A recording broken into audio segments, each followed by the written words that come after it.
Hey internet friends, as I said at the start of this series, 2020 has been quite the year for everyone. And for some, the unprecedented events of 2020 have given them the time and the motivation to start asking questions to better understand the world around them, resulting in a worldwide awakening of sorts. Or at least a whole new wave of people who began questioning the talking heads speaking to them from the little black boxes in their living rooms.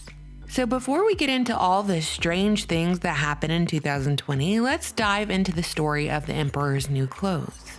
A story about conformity and obedience to authority, which ultimately yields in deception. Most importantly, deception of the self.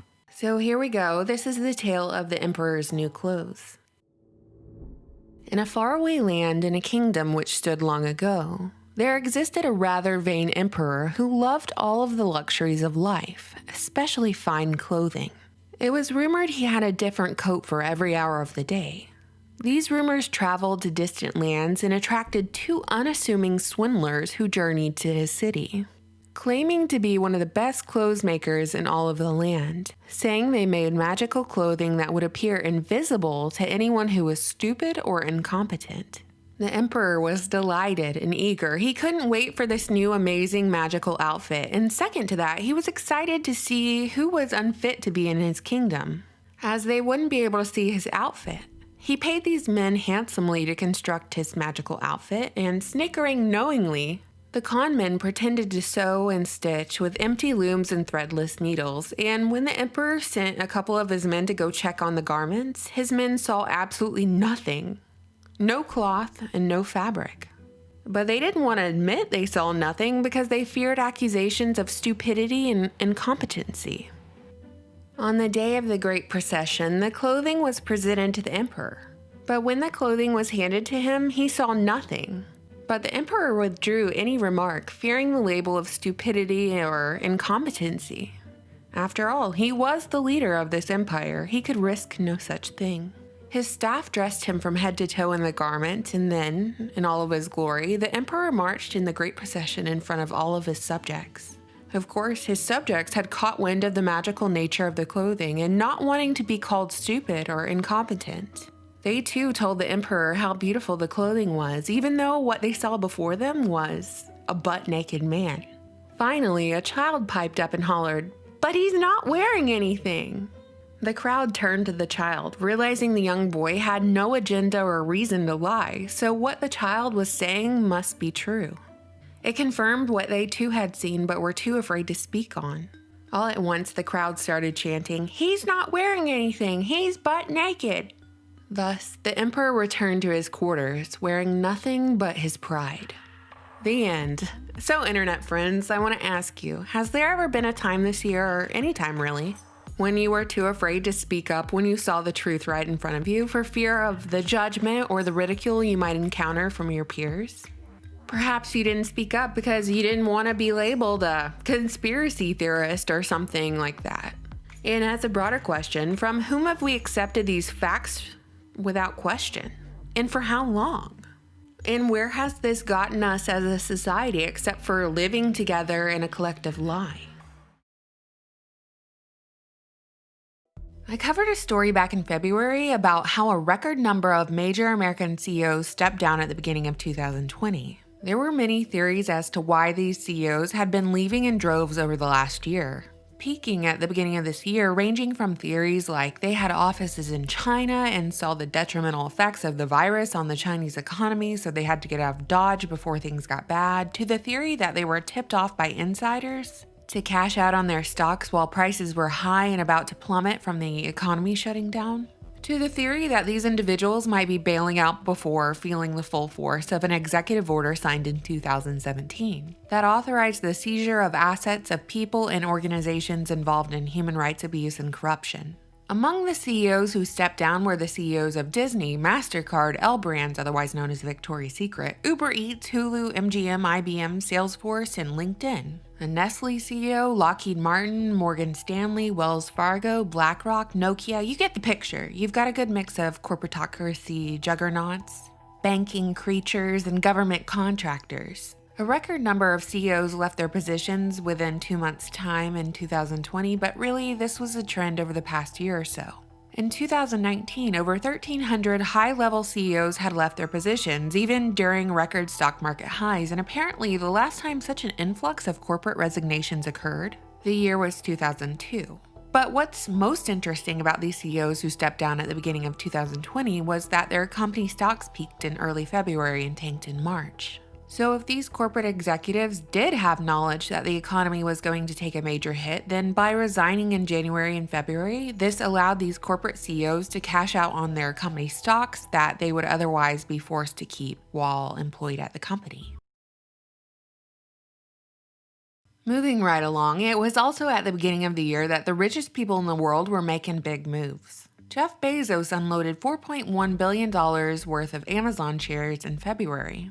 And Bill Gates stepped down from the Microsoft board of directors in March to pursue his own personal brand of philanthropy. On March 21, 2020, it was reported that Elon Musk and Jeff Bezos had asked for government funding to the tune of $5 billion in grants or loans to keep commercial space company employees on the job and launch facilities open. Since, of course, Elon Musk runs SpaceX and has a net worth of $42 billion, Jeff Bezos is founder of the aerospace company Blue Origin and has a reported net worth of $163 billion. Both Elon and Jeff Bezos wanted the IRS to give them cash for R&D or research and development tax credits. So the billionaires wanted government handouts while the rest of the United States was out of work and confined to their homes, receiving a measly $1,200 stimulus check. Not only that, but Jeff Bezos actually started a relief fund for his employees during this time that encouraged everyone to donate to his contracted employees and delivery drivers during the lockdown. So not only did Bezos, who is on track to become the world's first public trillionaire, ask for handouts from the government, but he also asked for donations from peasants to keep his employees paid. Keep in mind, the tiny mom-and-pop restaurant down the street from me gave away free food to those who were hungry during the lockdown, no questions asked. But billionaires asked for handouts from the public to fund their companies. And now it's come out that the 5 wealthiest Americans, Jeff Bezos, Bill Gates, Mark Zuckerberg, Warren Buffett, and Larry Ellison, saw their wealth grow by a total of $101 billion over the last few months. Before the stock market crash on February 20th, 2020, members of Congress engaged in an insider trading scandal using knowledge that was given to them at a closed Senate meeting. And they sold off their stocks right before the stock market crash. And ultimately, there was an investigation, but it was just one big show and nothing came of it. It appears members of Congress can trade using insider information with impunity. Unlike an executive in the private sector who buys or sells stock in their own company, members of Congress do not have to file a Form 4 with the SEC. So by law, they don't have to disclose their activity. 94% of Congress are now multimillionaires, and the average salary of a U.S. Senator is $174,000. Rules for thee, but not for me is the motto of our government, regardless of partisanship. Laws that apply to the common people, but not the privileged few. And I don't know about you, but that doesn't exactly spell out representative democracy to me. Unless I guess it's a representative democracy of corruption. 10 years ago, the Rockefeller Foundation introduced a report called Scenarios for the Future of Technology and International Development that outlined how the world would look in various scenarios, how those scenarios could impact the development of technology, and curiously, one of those scenarios was a global pandemic. Through each of these hypothetical scenarios, the Rockefellers painted 4 different outcomes for the future of the world. One future of a global pandemic was called lockstep, which they defined as a world of tighter top-down government control and more authoritarian leadership with limited innovation and growing citizen pushback. But it's important to note that the traditional definition of lockstep is a standard method or procedure that is mindlessly adhered to or that minimizes individuality. The Rockefeller hypothetical scenario from 2010 focuses on a H1N1 outbreak, an influenza strain originating from geese, and in this future, a hypothetical future, H1N1 infected 20% of the global population, killing 8 million people in 7 months. The Chinese government's swift lockdown measures and enforcement of mandatory quarantine for all citizens, as well as hermetic sealing of their border, yielded a favorable outcome, while the United States' initial policy of just discouraging citizens from travel proved too lenient, spreading the virus across the US and abroad. As the pandemic progressed, national leaders took on authoritarian roles under the guise of protecting their citizens, which first started in the form of mandatory face masks and temperature checkpoints at train stations and supermarkets. But the funny part is that even after the pandemic was over, the worldwide authoritarian control remained. At first, citizens willingly gave up their privacy and freedoms in the name of safety and health. They begged for top-down control, and that's exactly what they got in the form of biometric IDs for all citizens and greater oversight of normal everyday activities. Science and innovation became completely controlled by governments. The lockstep scenario says that by 2025, the people regretted giving up their freedoms and allowing governments so much control and the ability to make choices for them. Fast forward to 2018, when Bill ran a pandemic virus simulation which he projected would kill 33 million people if the simulation came to fruition. 1 year later, in October of 2019, the Gates Foundation hosted Event 201 at the World Economic Forum in New York, which was a high-level pandemic exercise that played out a novel coronavirus pandemic with potentially catastrophic consequences, requiring cooperation between industries, governments, and key institutions. Johnson & Johnson was in attendance. As Event 201 was happening, the 2019 Military World Games were taking place, hosting 110 nations and thousands of military members from around the world, and none other than Ground Zero, Wuhan, China. Yes, you heard that right. The World Military Games were held in Wuhan, China, ground zero of the coronavirus, mere weeks before the first case was reported. In January 2020, a federal court unsealed indictments against a Harvard professor and chemistry department head Charles Lieber, along with 2 Chinese nationals. Prosecutors said that one of the nationals is a Boston University researcher who was a lieutenant in the People's Liberation Army, and the other was a cancer researcher who attempted to smuggle vials of biological materials in his sock. It was disclosed that Wuhan University paid Lieber $50,000 a month, and he was given over $1.5 million to establish a lab at Wuhan universities. But don't worry, Snopes told us nothing strange was going on with Lieber, so we could rest easy and go back to being good little sheep. On February 28, 2020, Bill Gates called coronavirus the once-in-a-century pathogen we've all been worried about, as he sounded the alarm for world leaders to respond accordingly.